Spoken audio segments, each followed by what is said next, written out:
Okay, so you're not going to do any of this stuff. What you're going to do regularly is you're going to create shell scripts, or there are going to be shell scripts that you need to execute.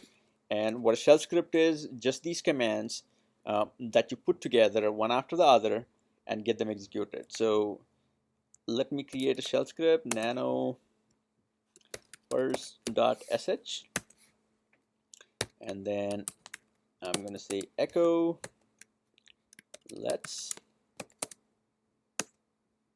then ls, and then echo again, and do this. So these are basically three commands that I'm going to execute. Like, I could execute these manually,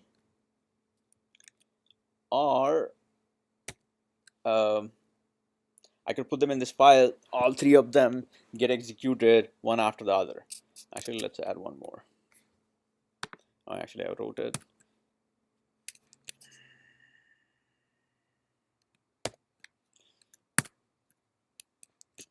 Okay, sorry. By the way, I never use nano, so I'm having a little bit of trouble. So now cat first.sh. This is a file. Now let's look at the permissions. Now, even though that file is owned by you, you don't have execute permissions by default.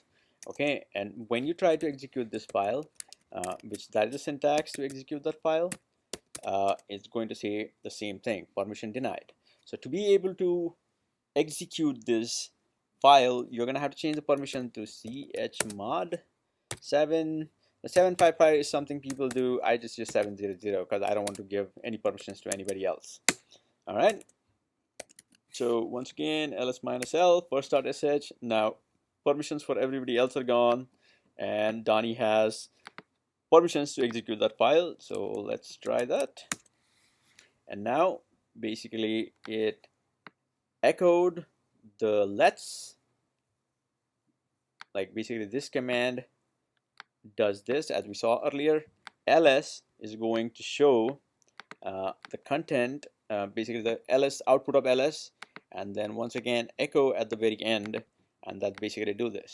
And there you go, guys. You just wrote your first shell script, and you can do the same thing. Like, once again, create multiple files, all the commands that you can think of, put them in a file called something.sh, change the permissions to 700, and then execute those files. Okay, and we can do this. I just wanted to illustrate the Donnie and Manny's group, but now that you know, I don't want you to get involved with this crap right now, but you can keep doing the same thing as whichever user you are logged in as.